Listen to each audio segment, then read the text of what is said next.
Bonjour. Aujourd'hui, nous allons parler d'argent.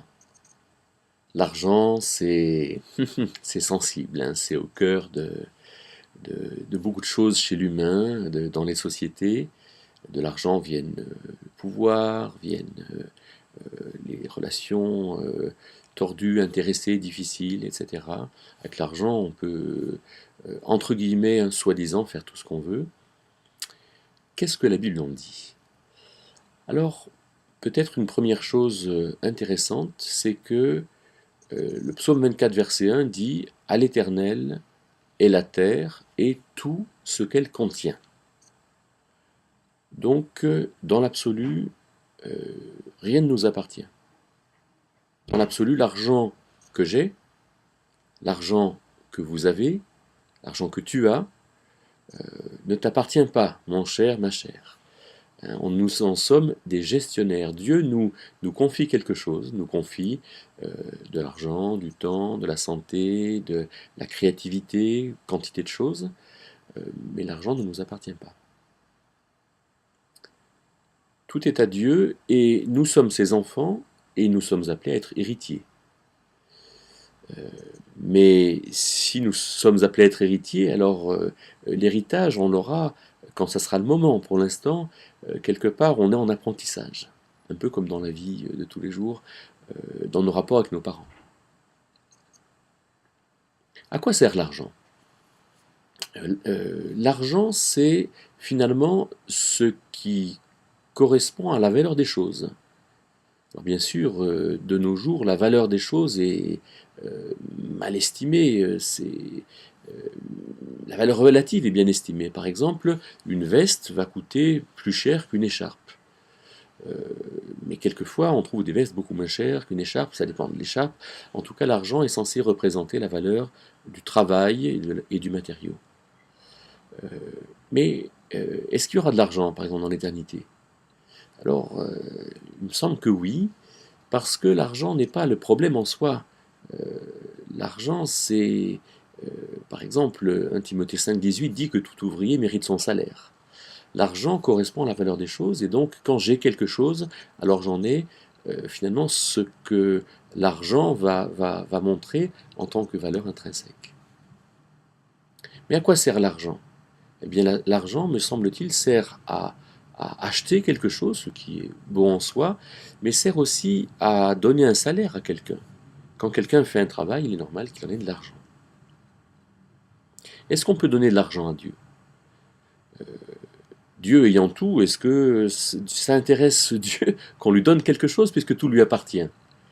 Je crois que quand on donne quelque chose avec Dieu, quand on donne quelque chose à Dieu, on lui montre directement que on reconnaît que ce que nous avons lui vient de lui et on lui montre par un geste symbolique que ce que nous avons lui appartient et on lui en donne quelque chose. Qu'est-ce que c'est que la dîme? La dîme, 10%, c'était ce que les Israélites ou Israéliens, ceux qui habitaient en Israël mais qui pratiquaient la religion israélite, devaient donner pour l'entretien des sacrificateurs et des Lévites. Alors c'était comme ça que ça marchait du temps d'Israël, du temps de ces Lévites qui servaient Dieu et qui avaient besoin de ressources puisque eux ne travaillaient pas. Est-ce qu'il faut donner la dîme aujourd'hui? Alors dans le Nouveau Testament, il n'est pas question de dîme, il n'est pas question, il en est question dans les évangiles, mais il n'est pas question, il en est question à l'égard des pharisiens, mais pour les chrétiens, il n'est pas question de dîme. Je crois que le passage qui parle de l'usage de l'argent pour les chrétiens, c'est 2 Corinthiens 8, 12, qui dit que la générosité provient de ce que l'on a et de ce que l'on n'a pas.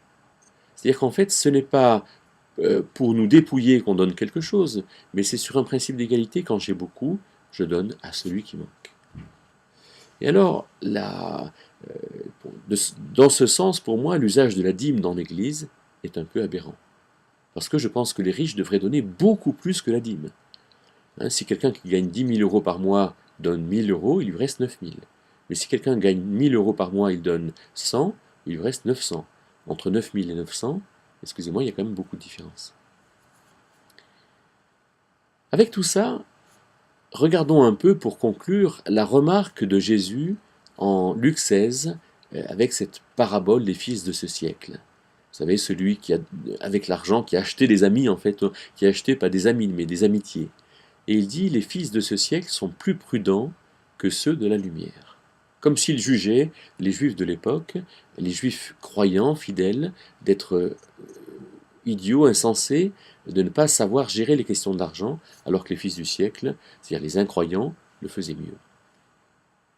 Alors, est-ce que nous aussi on est dans ce cas-là? Est-ce que nous aussi on a un problème avec l'argent?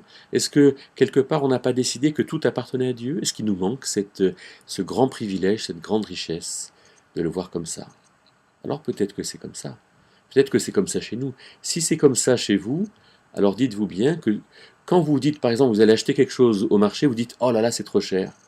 Mais c'est pas trop cher. Votre argent appartient à Dieu, vous en êtes gestionnaire et vous le donnez à quelqu'un qui en a besoin. Mais peut-être faut-il quand même un peu discuter le prix si vraiment vous trouvez que c'est trop cher. Alors, bonne journée avec cette perspective.